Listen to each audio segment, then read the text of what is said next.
जय हिंद साथियों, अनु क्लासेज में आप सबका स्वागत है। तो चलिए मेरे भाई, फिर हम कुछ मिश्रित क्वेश्चनों को हल करेंगे। इसको ध्यान से समझिएगा। ये ऐसे क्वेश्चन हम रखते हैं ना मेरे भाई कि किसी न किसी परीक्षाओं में पूछे ही गए, और आने वाले जितने भी एग्जाम है उनमें ऐसे क्वेश्चन देखने के लिए मिलेंगे। तो मेरे भाई, आप क्या काम कीजिए, आप पहले क्वेश्चनों को अपने मन से हल करने का प्रयास कीजिए। इसको देखिए, हल कीजिए। नहीं आ रहा है तो हमसे सीखिए। एक बात और मेरे भाई कि देखिए, अगर वीडियो आपको अच्छा लगता है, आप अगर डेली देखते हैं, तो आप इसको ज्यादा से ज्यादा शेयर कीजिए, लाइक कीजिए, सब्सक्राइब कीजिए, और कमेंट बॉक्स में जरूर आप बताइए कि आपको ये वीडियो कैसा लगा। तो चलिए हम पहला क्वेश्चन देखते हैं। कह रहा है ना कि एक त्रिभुज के आधार की लंबाई उस वर्ग के परिमाप के बराबर है जिसका विकोण 7√2 सेंटीमीटर है, और त्रिभुज की संगत ऊंचाई उस वर्ग की एक भुजा की लंबाई के बराबर है जिसका क्षेत्रफल 169 सेंटीमीटर स्क्वायर है। तो त्रिभुज का क्षेत्रफल ज्ञात कीजिए। देखिए मेरे भाई, चलिए हम बता रहे हैं। कह रहा है कि एक त्रिभुज है, ठीक ना। इस त्रिभुज के आधार की लंबाई, ये वाला आधार की लंबाई उस वर्ग के परिमाप के बराबर है जिसका विकोण, ये मेरे भाई तो ये बताओ, वर्ग का विकोण का सूत्र क्या होता है? √2 है ना। तो देखिए ये दिया √2a बराबर कितना, 7√2। तो इससे ये कैंसिल, यानी a बराबर कितना हो जाएगा, 7 सेंटीमीटर। यानी उस वर्ग की भुजा 7 सेंटीमीटर है, तो इसका परिमाप निकालेंगे तो वही आधार की लंबाई उस वर्ग के परिमाप के बराबर है। तो आधार की लंबाई इक्वल टू वर्ग का परिमाप, यानी जो आधार की लंबाई है वर्ग के परिमाप के बराबर है। तो क्या हो जाएगा, वर्ग का परिमाप क्या होता है, 4 गुणे भुजा होता है। तो भुजा कितना हो जाएगा, 7, 7 के कितना हो जाएगा मेरे भाई, 28 सेंटीमीटर। यानी आधार की लंबाई 28 सेंटीमीटर आ गया। एकदम बिल्कुल आसान ये क्वेश्चन, ध्यान से समझिएगा। चलिए अब आगे, और त्रिभुज की संगत ऊंचाई उस वर्ग की भुजा, संगत ऊंचाई ये वाली ऊंचाई उस वर्ग की भुजा उस वर्ग की लंबाई के बराबर है जिसका क्षेत्रफल 169 सेंटीमीटर स्क्वायर है।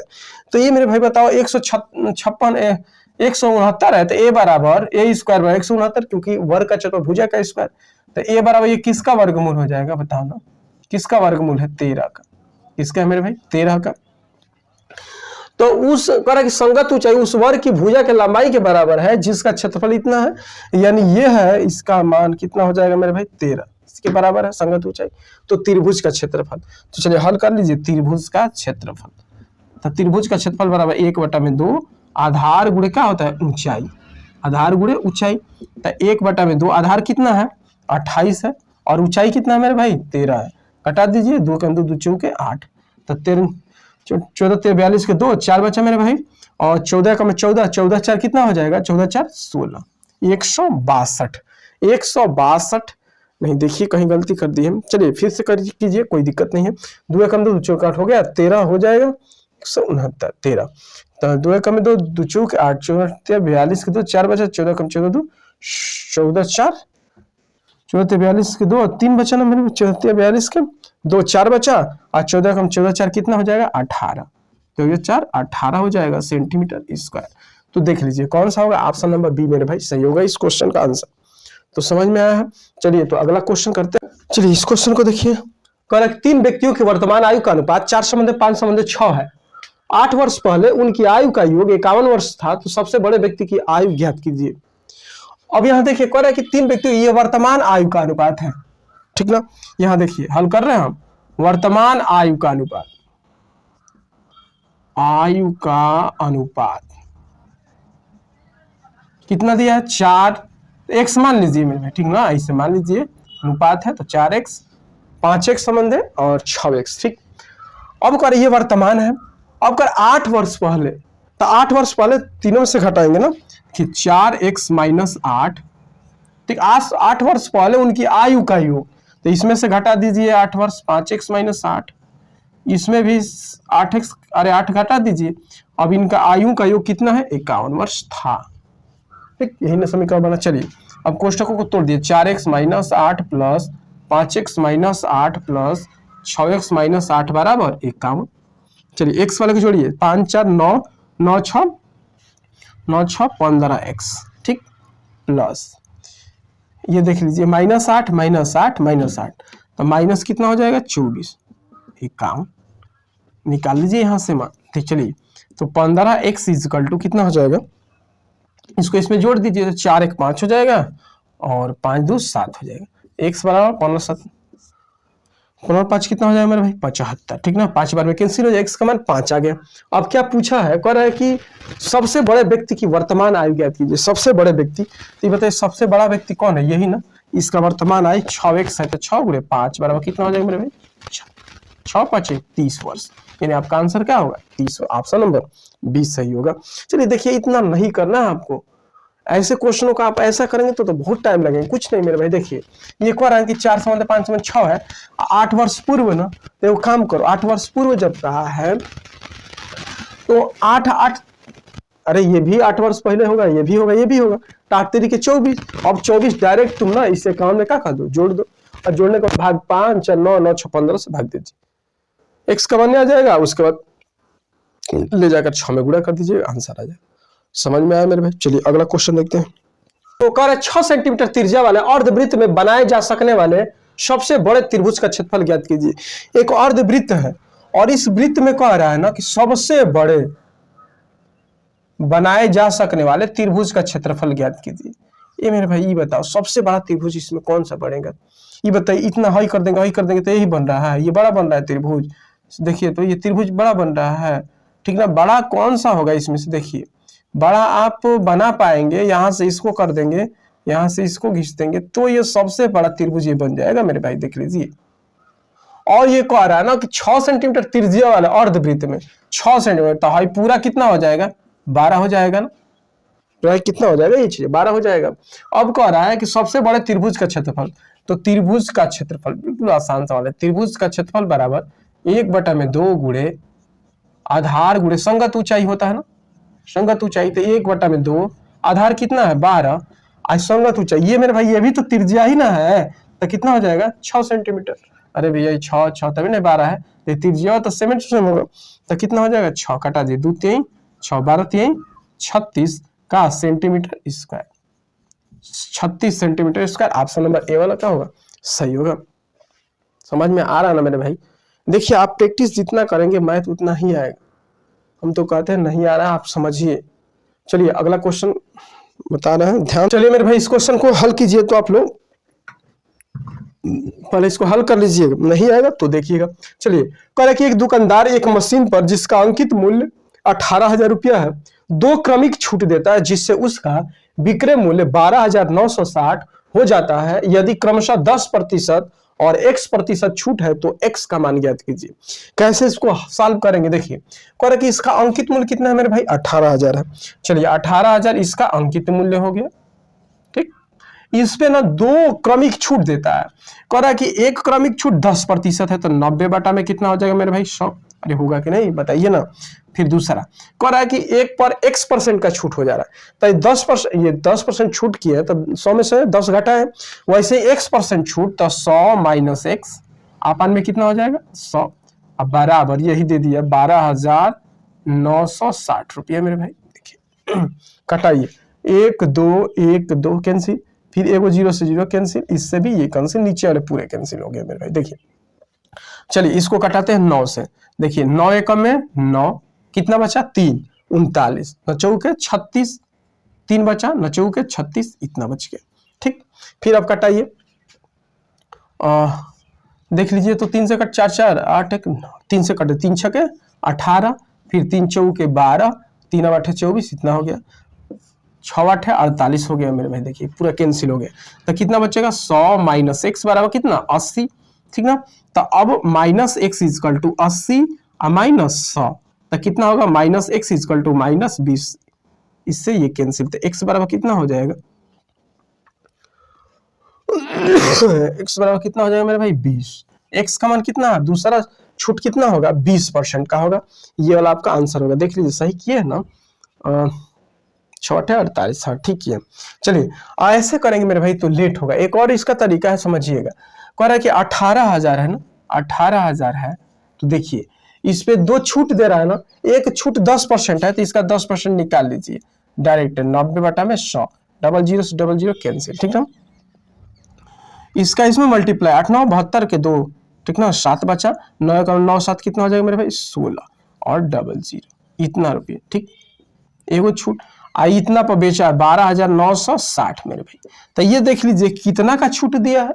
चलिए घटाइए, 0, 10 में से 6 गया 4, यहाँ कितना बचा मेरे भाई, 11 में से 9 गया, 9 11 है ना, 11 में से 9 गया 2, यहाँ कितना बचा 5, 5 में से 2 गया 3, एक ये 16,200 मेरे भाई अगुड़े 100। समझ में आ रहा है? ये बहुत तेजी से हल होगा। 1 2 कैंसिल, कटा दीजिए इसको, 6 1 7 2 9, ये भी कैंसिल हो जाएगा 3 से, 3 1 में 3, 3 8 है 24, फिर 3 5 15, 3 4 12 कैंसिल हो गए। देखिए 54 दूनी के कितना हो जाएगा 108, तो 20%।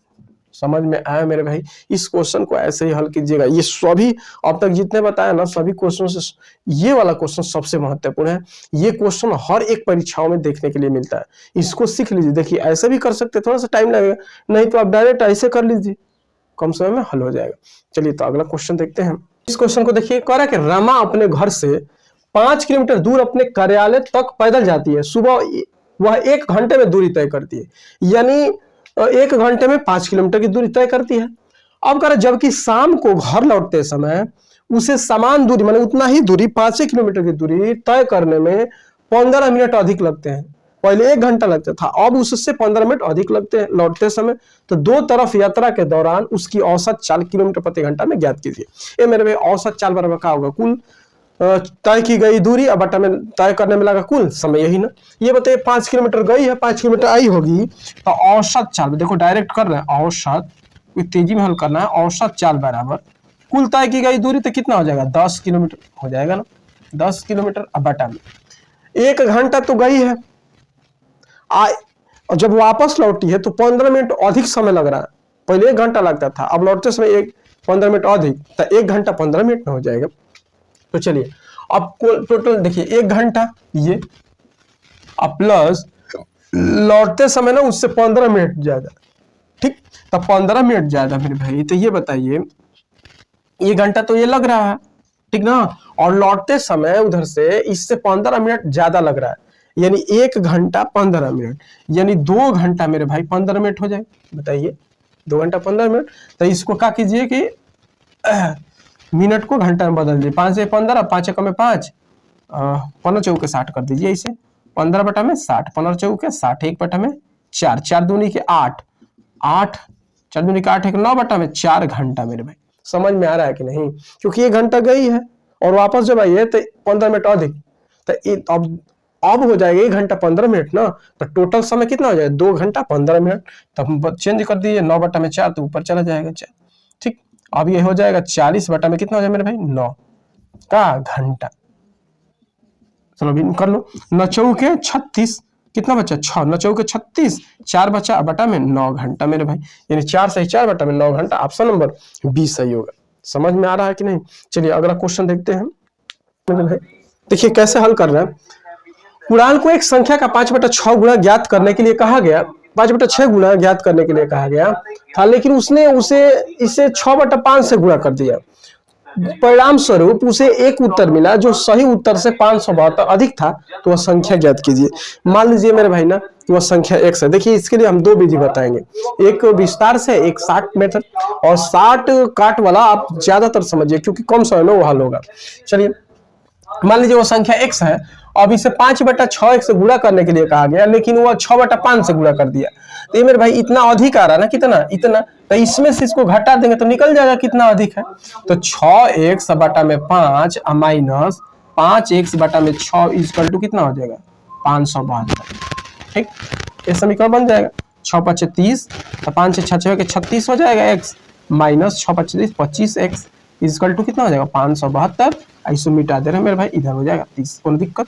चलिए घटा दीजिए, 5 11x इक्वल टू कितना हो जाएगा 572 गुणे, देख लीजिए 572 और गुणे 30 हो जाएगा। तो x का मान निकालेंगे तो 572 गुणे 30 और बटा में 11, 11 5 55 और 11 दूनी के 22, ठीक है ना। चलिए गुणा कर दे, 3 दूनी के 6 और 5 3 15, 1560। x का मान कितना आ जाएगा 1560, अर्थात वो संख्या क्या है 1560 होगी।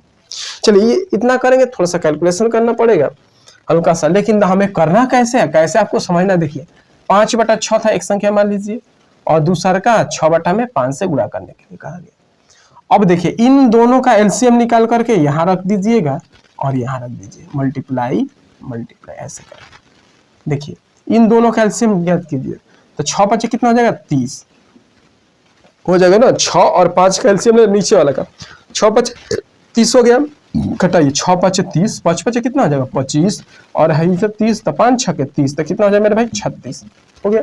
पहले 25 थी अब 36 हो गई, कितनी बड़ी है, कितना बड़ा 11, किसमें से मेरे भाई 11 बड़ी है, किसमें से 25 अगुणे 100 हो गया ना, 25 चौके 100 कितना हो जाएगा 44, और इसी 44 में ना आप 30 का गुणा कर दीजिए।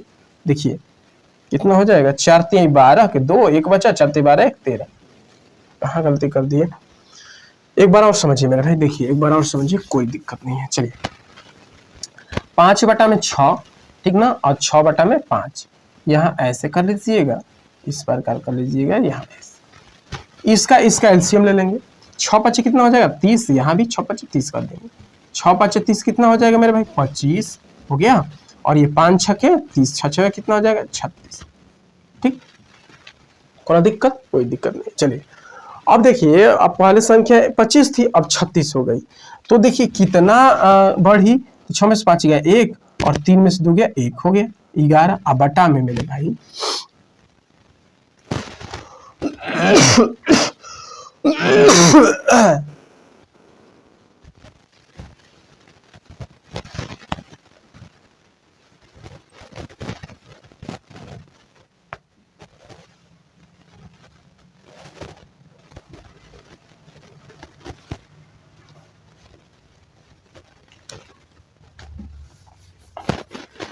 चलिए देखिए मेरे भाई कहाँ गलती कर रहा है, चलिए फिर एक बार देखते हैं कोई गलती कर रहा है। चलिए 5/6 हो गया, और ये हो जाएगा 6/5, ऐसे ही करना है, कहीं गलती हो। चलिए फिर एक बार बता रहे हैं, इसका इसमें ना एलसीएम ले लेंगे तो कितना हो जाएगा 30, और ये भी हो जाएगा 30, 6×5 30 ठीक ना, यहाँ मल्टीप्लाई, तो कितना हो जाएगा 25 मेरे भाई, इसको 5×6 30 कितना हो जाएगा 36। अब देखिए यहाँ गलती कर रहे थे, घटाएंगे कितना अधिक है 11, इसमें देखिए कितना 11 500 कितना अधिक है 572, कटा दीजिए 11 5 55, और 11 दूनी के 22 52 हो गया, और पहले संख्या 30 थी 30 से गुणा कर दीजिए, 3 दूनी के 6 5 3 15, देखिए 1560, ये वाला ऑप्शन सही होगा। समझ में आया है मेरे भाई। इस क्वेश्चन को आप ऐसे ही हल कीजिए, बहुत कम समय में हल होगा, थोड़ा सा गड़बड़ा जा रहा था, चलिए कोई बात नहीं। चलिए अगला क्वेश्चन को सॉल्व कीजिए। कह रहा है कि जब एक दुकानदार एक खिलौने के अंकित मूल्य पर 5% छूट देता है तो उसका लाभ 14% होता है। यदि उसने 10% छूट दी होती तो दुकानदार के लाभ या हानि का प्रतिशत ज्ञात कीजिए। ये सबसे महत्वपूर्ण क्वेश्चन है मेरे भाई, इसको ध्यान से समझिए, कैसे इसको हल करेंगे कहीं लिख लीजिएगा, ऐसे क्वेश्चनों को ना सभी मेरे भाई नहीं कर पाते हैं। देखिए कैसे इसको हल करेंगे कहीं लिखिएगा। कह रहा है कि 5% छूट देता है, अर्थात 100 है ना, तो 5% छूट देगा तो कितना हो जाएगा मेरे भाई 95, ठीक।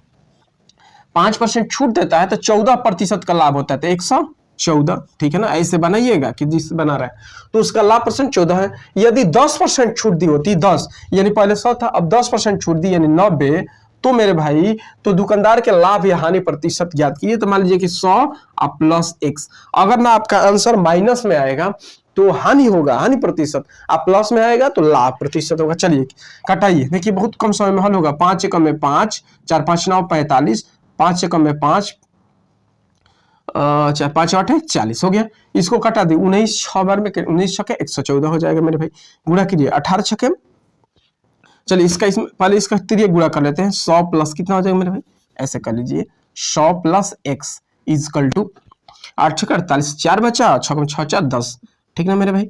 18 छके 108, चलिए x बराबर 108 माइनस 100 तक कितना हो जाएगा, x बराबर 8%, यानी प्लस में आया है ना, तो 8% का क्या होगा, लाभ होगा, ये वाला आंसर होगा। देखिए मेरे भाई कितना आसान क्वेश्चन है। तो चलिए अगला क्वेश्चन देखते हैं। ये क्वेश्चन कहीं लिख लीजिएगा, ऐसे क्वेश्चन आपके परीक्षाओं में पूछे जाते हैं, मोस्ट इंपोर्टेंट है। चलिए अगला क्वेश्चन देखते हैं। देखिए मेरे भाई ये लास्ट क्वेश्चन है, इसको ध्यान से समझिएगा, और आपको कहीं दिक्कत होती है तो आप कमेंट बॉक्स में जरूर लिखिएगा। अगर अच्छा भी लगता है उस चीज को भी आप उसमें बताइएगा। चलिए तो पहला क्वेश्चन, अरे लास्ट क्वेश्चन देखिए, प्रथम 10 अभाज्य संख्याओं का माध्यक ज्ञात कीजिए। देखिए माध्यक क्या होता है, माध्यक या माधिका एक ही नाम है, उसको इसको मीडियन के नाम से जानते हैं इंग्लिश में, माध्यक या माधिका उसको कहते हैं। चलिए देखो कैसे हल करेंगे। पहले ना तो जो दी गई संख्याएं होती हैं पहले उसको आरोही या अवरोही क्रम में पहले सजाते हैं। तो इसमें तो कुछ संख्याएं नहीं दी है लेकिन वो लिखा है कि प्रथम 10 अभाज्य संख्या। तो प्रथम 10 अभाज्य संख्या होती है, तो अभाज्य संख्या उसे कहते हैं कि वह संख्या जिसका केवल 2 ही फैक्टर हो, 2 से अधिक फैक्टर नहीं होता उसे अभाज्य कहते हैं, या एक से कटे, स्वयं से कटे और किसी दूसरी संख्या से न कटे उसे अभाज्य संख्या कहेंगे। सबसे छोटी अभाज्य संख्या 2 होती है मेरे भाई। तो देखिए 2, 2 के बाद 3, 3 के बाद 3 के बाद 5, 7 मेरे भाई 11। देखिए लिख रहे हैं एकदम क्रम आरोही क्रम में लिख दे रहे हैं, आरोही क्रम, आरोही क्रम में हम इन प्रथम 10 अभाज्य संख्याओं को सजा रहे हैं। 11 के बाद 13, 15 नहीं होगा 17 हो जाएगा मेरे भाई, उसके बाद 19 हो जाएगा। देखिए तो 10 हो गए, 1 2 3 4 5 6 7 8, 8 उसके बाद 23 हो गया, 29 हो गया, 8 2 10 हो गया मेरे भाई। इसमें क्या माध्यक ज्ञात कीजिए। एन का मान कितना है, गिनिए 1 2 3 4 5 6 7 8 9 10, 10 है ना बाबू। अगर सम है ना, अगर एम सम आ जाए ना तो सूत्र क्या होता है माध्यिका का। चलिए हम माध्यिका का इसमें हम बता रहे हैं कैसे इसको ज्ञात करेंगे। देखिए अगर सम आ जाता है ना, अगर एन का मान सम हो जाए तो क्या काम कीजिए, इसके लिए सूत्र होता है माध्यिका का। देखिए ध्यान से समझिएगा और शॉर्टकट भी बता देंगे। माध्यिका का सूत्र होगा एन अपन में 2वां पद का मान, पद का मान ऐसे आपको नहीं करना है लेकिन हम तो समझाना है तो समझा रहे हैं। एन अपन में 2 + 1वां पद का मान, पद का मान अब बट्टा में मेरे भाई 2 होता है। चलिए देखिएगा कब, जब n सम आ जाए तो n अपन में 2 मतलब कि 10/2 5वां पद, 5वां पद का मान अब प्लस 10/2 यानी 5/6वां पद का मान अब बट्टा में 2 हो जाएगा। चलिए 5वां पद क्या है, ये नहीं आंसर, 1 2 3 4 5, 5वां पद ये है और 6वां पद 13 है। तो 11 + 13 अब बटा मेरा भाई कितना हो जाएगा 2, जोड़ दीजिए 3 1 4, 2 बटा में 2 तो कितना हो जाएगा 12। माध्यिका का होगा मेरे भाई 12 हो जाएगा। देखो कैसे करेंगे, देखिए अगर सम आ जाए ना मेरे भाई, देखिए सम आ जाए तो सम में देखिएगा अलगिया ही, देखिए यहाँ 1 2 3 4 अलगिया दीजिए, 1 2 3 4 अलगिया दीजिए, इन दोनों को जोड़ करके 2 से भाग दे दीजिए, आपका आंसर आ जाएगा। समझ में आ रहा है। अगर सम आ जाए या तो डायरेक्ट देखिए 10 आ जाए 12 आ जाए, 10 आया ना तो 2 5 10, 5वां 6वां पद जोड़ करके आधा, 12 आ जाए तो 6वां 7वां पद जोड़ करके आधा, 12 आ जाए तो 2 6 6वां 7वां, 18 आ जाए तो 9वां और 10वां पद का योग बटा में 2 हो जाता है। अगर सम आ जाए तो यही पे देख लेते हैं मेरे भाई। अगर विषम आ जाए तो क्या काम करेंगे, जैसे मान लीजिए क्वेश्चन आ जाए, जैसे मान लीजिए कि 1 5 3 2 7, जैसे 1 2 3 4 5 इतना ही संख्या है, अगर आ जाए तो इसको पहले सजाएंगे 1 2 3 5 7 सजा दिए। अब कितने 1 2 3 4 5 है ना, तो n बराबर क्या है विषम है। और जब m विषम हो जाता है ना मेरे भाई, n बराबर कितना 5, और यह क्या है विषम है, तो जब विषम हो जाता है ना तो वही बीच वाली संख्या ही माध्यिका कहलाती है या माध्यक कहलाती है। देखिए इसमें माध्यक ना 3 होगा, देखिए 2 इसको अलगिया दिए, 2 इसको माध्यिका, या देखिए n का मान 5 है ना, 5 विषम है ना तो एगो जोड़ दीजिए। विषम के लिए क्या होता है, सूत्र निकालेंगे विषम के लिए माध्यक, माध्यिका का या माध्यक का, तो ये हो जाता है n + 1 और बटा में 2वां पद का मान, पद का मान। तो देखिए n + 1 यानी 5 1 6 बटा में 2 3, 3वां पद का मान, तीसरा पद क्या है 1 2 3, 3 है आंसर। समझ में आ रहा है। या तो देखिए विषम जब भी आएगा ना आप बीच वाला ले लीजिएगा अलग अलग करके, वही आपका आंसर होगा। समझ में आया। माध्यक माध्यिका तो इनका एक ही नाम है, और समांतर माध्य माध्य और इसका एक ही नाम है। ये बहुलक भी होता है वो अलग है, बहुलक उसे कहेंगे जिस संख्या की ज्यादा बार आवृत्ति हुई है उसे बहुलक के नाम से जानते हैं। ठीक है ना मेरे भाई, तो याद रखिए यहां से क्वेश्चन पूछे जाते हैं। तो चलिए आज के लिए बस इतना ही, हम लोग कल मिलेंगे एक नए वीडियो के साथ और कुछ अच्छे अच्छे क्वेश्चन भी हम बताएंगे।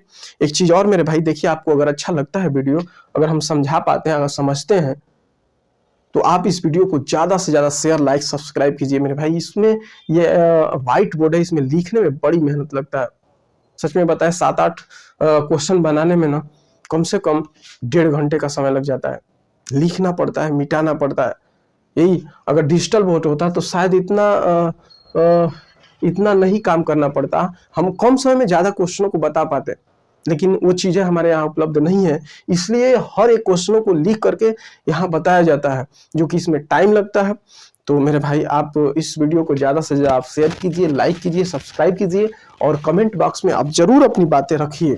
आप रखते नहीं हैं तो हम नहीं समझ पाते हैं, इसलिए मेरे भाई आप कुछ भी है आप अपनी बातें कमेंट बॉक्स में रखिए। हम कमेंट बॉक्स को डेली देखा करते हैं, हमारे तक वो चीज़ें पहुंच पाती है। तो मेरे भाई चलिए फिर हम लोग कल मिलेंगे। तो आज के लिए बस इतना ही। जय हिंद।